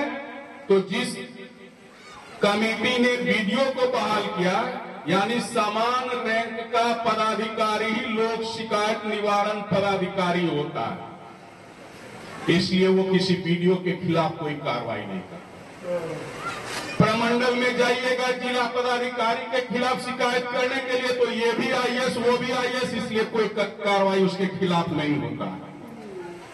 राज्य में जाइएगा शिकायत करने के लिए जिला पदाधिकारी का, तो ये भी आईएएस वो भी आईएएस, इसलिए आईएएस एक आईएएस दूसरे आईएएस के खिलाफ कोई कार्रवाई नहीं करता। आपने आज तक, मैंने तो देखा, तो व्यवहारिक आदमी हूं, मेरे सामने समस्याएं आती हैं, कभी मैंने नहीं देखा कि एक आईएएस ने दूसरे आईएएस के खिलाफ मुकदमा करने का आदेश दिया, उसका प्रमोशन काटने का आदेश दिया हो। कोई कार्रवाई लोक शिकायत निवारण में नहीं होती है। नीतीश कुमार ने कहा लोक शिकायत निवारण कोषांग बना हुआ है, वहां जाइए, शिकायत का निवारण होगा, आपका काम होगा, कोई काम नहीं होता। तो वही काम सर्वेक्षण में भी होना है। जिस जमींदार से लड़कर के आपने जमीन लिया, जिस भूमि चोरों के पास जमीन पड़ा हुआ है, इस सर्वेक्षण के नाम पर उसी जमींदारों की फिर बोलबाला हो जाएगी, आपसे मांगा जाएगा पासबुक का पर्चा कहां है, आपसे तरह तरह का कागज खोजा जाएगा, नहीं दिया जमीन मालिक का हो गया। हम कहना चाहते हैं, हमारी समझ है कि जिस गैर मजरूआ जमीन पर भूमिहीन बसे हैं, नीतीश कुमार जी यदि आप ईमानदार हैं, आप कहते हैं कि ऑपरेशन बसेरा के अंतर्गत हम भूमिहीनों को बसाएंगे, आप कहते हैं कि भूमिहीनों को 5 डिसमिल जमीन देंगे, तो जिस जमीन पर भूमिहीन बसे हैं उसके नाम से खाता खोल दीजिए, तभी आपकी बहादुरी होगी, तभी माना जाएगा कि आप लोग हितकारी सरकार हैं, नहीं तो नहीं माना जाएगा। इसलिए हमने डिमांड रखा है कि बसे हुए जमीन का पर्चा दो, डिमांड रखा है कि जो बसे हुए लोग हैं उनके नाम से खाता खोलो। खाता खुलवाने का मांग अभी हमारा है और इसकी लड़ाई हम लड़ेंगे, लड़ाई को दूर तक ले जाएंगे। ये सरकार तरह तरह से लोगों को उलझाती है, उलझाने के लिए धर्म का सहारा लेती है, उलझाने के लिए अन्य चीजों का सहारा लेती है, इसलिए हमें उन फेरे में नहीं पड़ना। सरकार जो बिहार में डबल इंजन की सरकार है, खटपट चल रहा है, खटपट चलेगा, उसमें हमको नहीं पड़ना। काम कुछ नहीं होना है इस खटपटी से, खटपट चलेगा। भारतीय जनता पार्टी की नीयत यही है, नीतीश कुमार को हटा कर करके हम भारतीय जनता पार्टी का शासन बिहार में लाएं। हम दोनों के मंसूबे पर पानी फेरने की तैयारी कर रहे हैं कि जदयू और एनडीए गठबंधन को बिहार से हटाना है, और इस बार यदि बिहार से हट गया तो उसके गाल पर करारा तमाचा लगेगा और जो भारतीय जनता पार्टी की सरकार दिल्ली में है वो ज्यादा नियंत्रित हो जाएगी। और बिहार की परिस्थितियां तैयार हो रही हैं कि एक और जो हमारा महागठबंधन है, दूसरा जो उनका एनडीए गठबंधन है, एनडीए गठबंधन के अंदर जो समस्याएं हैं उस समस्याओं को देखते हुए अपनी रणनीति तय करना और ठोस रूप से वाम जनवादी सरकार को बनाने के लिए भारतीय कम्युनिस्ट पार्टी काम कर रही है और इसके लिए संघर्षों का तांता लगा हुआ है। जिला मंत्री ने बताया कि कैसे जुलाई में क्या कार्यक्रम हुआ, अगस्त में क्या कार्यक्रम हुआ। सितंबर में हम जिला पदाधिकारी का घेराव करेंगे इन जमीन की समस्याओं को लेकर, उन्हीं कारपोरेट घरानों के खिलाफ सबको राशन और किरासन की गारंटी करो, इसको लेकर करके हम आंदोलन करेंगे। हम आंदोलन करेंगे कटाव पीड़ितों के पुनर्वास के लिए, हम आंदोलन करेंगे बसे हुए लोगों को जमीन देने के लिए, हम आंदोलन करेंगे आधार से सीडिंग का जो मसला है उसको खत्म करो और सबके लिए राशन की व्यवस्था करो और सबको राशन कार्ड मुहैया कराओ। इन तमाम जो 19 सूत्री कार्यक्रम है इसको लेकर के हम प्रदर्शन करेंगे। प्रदर्शन सिर्फ रस्मी नहीं होगा, प्रदर्शन से सरकार को चेतावनी देने का हम काम करेंगे कि जनता अब चुप रहने वाली नहीं है। इसलिए भारतीय कम्युनिस्ट पार्टी पूरे राज्य में, भागलपुर में भी बड़े संकल्प के साथ भिड़ी हुई है और आज भी हम लोग यहां संकल्प ले रहे हैं महेंद्र बाबू के श्रद्धांजलि सभा में कि उनके प्रति सच्ची श्रद्धांजलि यही होगी कि जनता की जो ये व्यापक समस्याएं हैं इसको लेकर हम 27 तारीख को जोरदार प्रदर्शन करें और सरकार को जोरदार झटका दें। इन्हीं शब्दों के साथ कि आप आइए और अपने हक की लड़ाई को तेज करते हुए 27 सितंबर को भागलपुर जिला में जोरदार प्रदर्शन करें और सरकार को अपनी मांग मानने के लिए मजबूर करें। इन्हीं शब्दों के साथ अपनी बात समाप्त करता हूं। बहुत बहुत धन्यवाद।